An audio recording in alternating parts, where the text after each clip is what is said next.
সার্জিস আলম তার মন থেকে কেমন জামাত ইসলামকে ভালোবাসেন, কেমন ডাক্তার শফিকুর রহমান সাহেবকে ভালোবাসেন, সে মঞ্চের ভিতরে দাঁড়িয়ে দাঁড়িয়ে হাত তুলে আল্লাহর কাছে মোনাজাত করতেছে।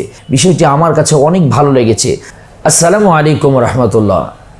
নিশ্চয়ই একটি বিষয় আপনারা লক্ষ্য করেছেন, গতদিন 19 তারিখ সোহরাওয়ার্দী উদ্যানে বিশাল ঐতিহাসিক বাংলাদেশের প্রেক্ষাপটে একটি সমাবেশ ঘটেছে। সেই সমাবেশে বাংলার বিভিন্ন প্রান্ত থেকে হাজার হাজার লক্ষ লক্ষ মানুষ সেখানে সমাগম হয়েছে।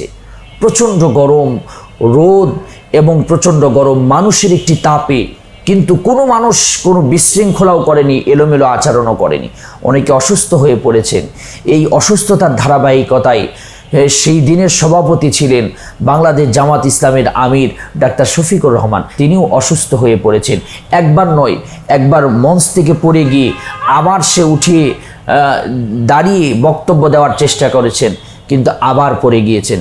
সব দলের লোকজন ছিল সেখানে এবং মঞ্চ থেকে সবাই এগিয়ে এসে তাকে উঠানোর চেষ্টা করেছে, কিন্তু অবাক করে একটি বিষয় দেখলাম।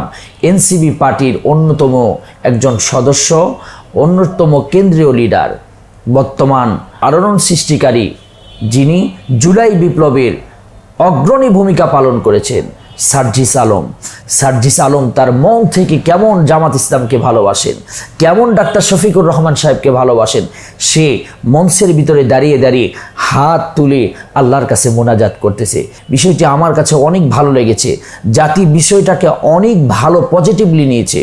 মানুষকে মানুষ ভালোবাসলে মন থেকে তার দোয়া করে।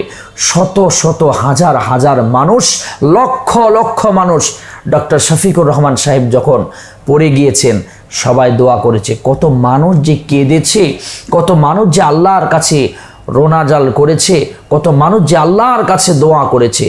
আলহামদুলিল্লাহ, মানুষের ভালোবাসা, মান আহাব্বালিল্লাহ ওয়া আবগাতালিল্লাহ ওয়া আতলিল্লাহ ওয়া মানা আলিল্লাহ।